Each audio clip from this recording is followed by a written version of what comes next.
ನಮಸ್ತೆ ಎಲ್ಲರಿಗೂ MSc ಚಾನಲ್ಗೆ ಸ್ವಾಗತ.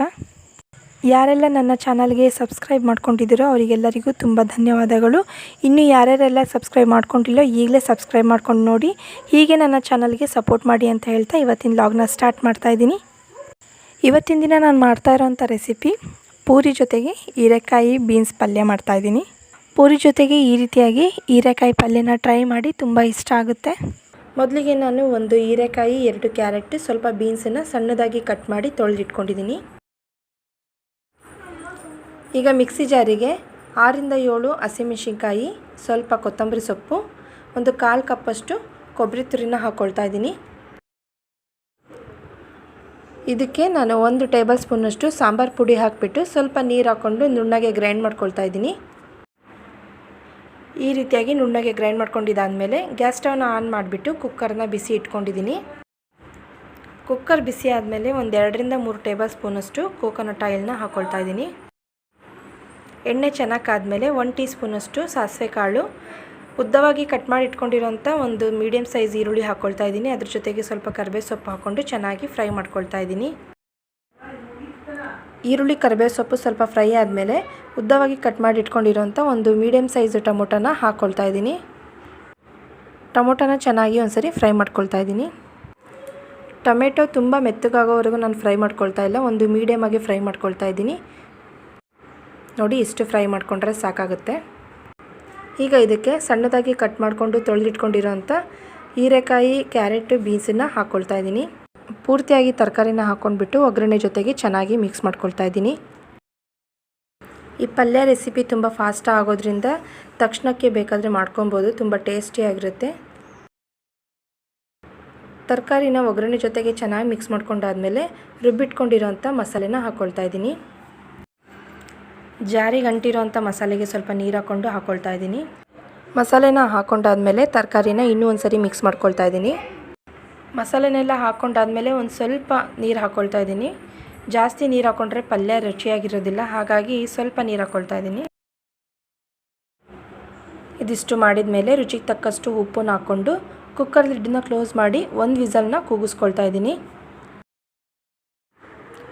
1 ವಿಸಲ್ ಒಳಗೆ ಚೆನ್ನಾಗಿ ತರಕಾರಿ ಎಲ್ಲ ಬೆಂದ್ಬಿಟ್ಟು ಮಸಾಲೆ ಎಲ್ಲ ಹಿಡ್ಕೊಳ್ಳುತ್ತೆ, ಹಾಗಾಗಿ ನಾನು 1 ವಿಸಲ್ ಮಾತ್ರ ಕೂಗಿಸ್ಕೊಳ್ತಾ ಇದ್ದೀನಿ. ಈ ಪಲ್ಯ ಜೊತೆಗೆ ಚಪಾತಿ, ಪೂರಿ ಅಥವಾ ದೋಸೆ ಆಗಿರ್ಬೋದು, ರೊಟ್ಟಿ ಆಗಿರ್ಬೋದು, ತುಂಬ ಚೆನ್ನಾಗಿರುತ್ತೆ. ಅನ್ನದ ಜೊತೆ ನೆಂಚ್ಕೊಂಡು ತಿನ್ನೋದಕ್ಕೂ ತುಂಬ ಟೇಸ್ಟಿಯಾಗಿರುತ್ತೆ. ಈಗ ಇದು 1 ವಿಸಲ್ ಕೂಗಿಸ್ಕೊಂಡಿದ್ದಾಯಿತು. ನೋಡಿ, ತರಕಾರಿ ಎಲ್ಲ ಬೆಂದ್ಬಿಟ್ಟು ಎಣ್ಣೆ ಎಲ್ಲ ಬಿಟ್ಕೊಂಡು ಮಸಾಲೆ ಎಲ್ಲ ಚೆನ್ನಾಗಿ ಹಿಡಿದುಕೊಂಡಿದೆ.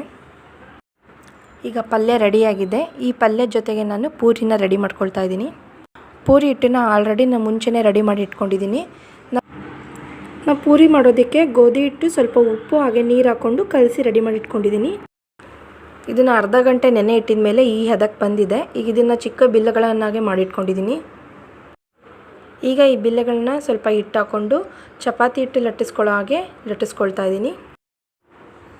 ಈ ರೀತಿಯಾಗಿ ಲಟ್ಟಿಸ್ಕೊಂಡು ಇಟ್ಕೊಂಡಿದ್ದೀನಿ. ಪೂರ್ತಿ ಬಿಲ್ಲೆಗಳನ್ನು ಇದೇ ರೀತಿಯಲ್ಲಿ ಲಟ್ಟಿಸ್ಕೊಂಡು ಒಂದು ಮರಕ್ಕೆ ಹಾಕ್ಕೊಳ್ತಾ ಇದ್ದೀನಿ. ಈಗ ಪೂರ್ತಿ ಪೂರಿನ ಉದ್ದಿಟ್ಕೊಂಡಿದ್ದಾಯಿತು. ಈಗ ಗ್ಯಾಸ್ ಸ್ಟವ್ನ ಆನ್ ಮಾಡಿಬಿಟ್ಟು ಬಾಣಲಿ ಇಟ್ಕೊಂಡಿದ್ದೀನಿ. ಬಾಣಲಿ ಸ್ವಲ್ಪ ಬಿಸಿ ಆದಮೇಲೆ ಪೂರಿ ಬೇಯೋಷ್ಟು ಎಣ್ಣೆ ಹಾಕ್ಕೊಂಡಿದ್ದೀನಿ. ಎಣ್ಣೆ ಚೆನ್ನಾಗಿ ಕಾದಿದೆ. ಈಗ ಉದ್ದಿಟ್ಕೊಂಡಿರೋಂಥ ಪೂರಿ ಎಲೆನ ಒಂದೊಂದೇ ಹಾಕ್ಕೊಳ್ತಾ ಇದ್ದೀನಿ. ಈಗ ಪೂರಿನ ಉಬ್ಬೋ ಹಾಗೆ ಚೆನ್ನಾಗಿ ಕರೆದಿಟ್ಕೊಳ್ತಾ ಇದ್ದೀನಿ. ಪೂರಿನ ಉಬ್ಬೋ ಹಾಗೆ ಕರ್ಕೊಂಡ್ರೆ ಮಾತ್ರ ಯಾವಾಗಲೂ ಪೂರಿ ಸಾಫ್ಟಾಗಿರುತ್ತೆ. ಈಗ ಕರೆದಿಟ್ಕೊಂಡಿರೋಂಥ ಪೂರಿನ ಒಂದು ಪ್ಲೇಟಿಗೆ ಹಾಕ್ಕೊಳ್ತಾ ಇದ್ದೀನಿ. ಇದೇ ರೀತಿಯಲ್ಲಿ ಎಲ್ಲ ಪೂರಿನೂ ಕರೆದಿಟ್ಕೊಳ್ತಾ ಇದ್ದೀನಿ. ಮೈದಾ ಹಿಟ್ಟು ಪೂರಿಗಿಂತ ಗೋಧಿ ಹಿಟ್ಟಿನ ಪೂರಿ ತುಂಬ ಟೇಸ್ಟಿಯಾಗಿರುತ್ತೆ, ಆರೋಗ್ಯಕ್ಕೂ ಕೂಡ ತುಂಬ ಒಳ್ಳೆಯದು. ಹೀಗೆ ಉಬ್ಬಿರೋ ರೀತಿಯಲ್ಲಿ ಪೂರಿ ಮಾಡಿಕೊಟ್ರೆ ಅಂದರೆ ಮಕ್ಕಳಿಗೆ ತುಂಬ ಇಷ್ಟ ಆಗುತ್ತೆ. ನಾನು ಪೂರಿ ಕರಿಬೇಕಾದ್ರೆ ಗ್ಯಾಸ್ ಸ್ಟವ್ನ ಲೋ ಸಿಮ್ಮಲ್ಲಿ ಇಟ್ಕೊಂಡು ಕರಿತಾ ಇದ್ದೀನಿ. ಈಗ ಎಲ್ಲ ಪೂರಿನೂ ಕರೆದಿಟ್ಕೊಂಡಿದ್ದಾಯಿತು. ಈಗ ಪೂರಿನೂ ರೆಡಿಯಾಗಿದೆ, ಹಾಗೆ ಪಲ್ಯನೂ ಕೂಡ ರೆಡಿಯಾಗಿದೆ. ಸರ್ವ್ ಮಾಡ್ಕೊಳ್ತಾ ಇದ್ದೀನಿ. ಇವತ್ತು ಮಾಡಿರೋಂಥ ಪೂರಿ ಹಾಗೆ ಹೀರೆಕಾಯಿ ಬೀನ್ಸ್ ಪಲ್ಯ ರೆಸಿಪಿ ನಿಮಗೆ ಇಷ್ಟ ಆಗಿದ್ರೆ ಅಂದರೆ ಲೈಕ್ ಮಾಡಿ, ಶೇರ್ ಮಾಡಿ, ಕಮೆಂಟ್ ಮಾಡಿ.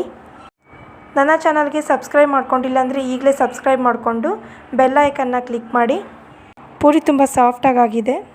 ಪೂರಿ ಪಲ್ಯ ಜೊತೆಗೆ ಹಚ್ಕೊಂಡು ತಿಂದಮೇಲೆ ತುಂಬ ರುಚಿಯಾಗಿದೆ. ಹಾಗೆ ಉಪ್ಪು ಖಾರ ಎಲ್ಲ ಕರೆಕ್ಟಾಗಿದೆ.